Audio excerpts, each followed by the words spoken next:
Moral language works best when it's backed by money and weapons and institutions and the ability to punish people who don't comply. When that kind of backing weakens, though, the language stops carrying any weight. Iran didn't bend to it. It snapped it by refusing to recognize it at all. And none of this makes Iran good or fair or necessarily justified. You can have your own views for and against Iran, whatever they might be. But it doesn't clean up repression or excuse abuse either. Yet what it does show is that the tool Zelensky is using only functions when the other side agrees to treat it as legitimate.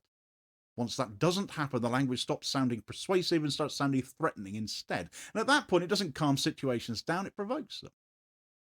Now, there's an obvious contradiction here as well, and that's that Zelensky has spent the war arguing that Ukraine's own restrictions on media and politics and dissent shouldn't be judged as if the country were at peace.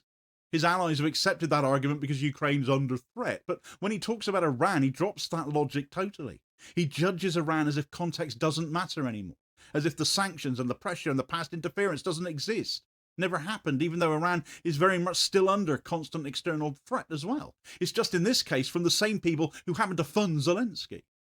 The double standard really shouldn't be that hard to miss, yet it's never drawn to, it seems.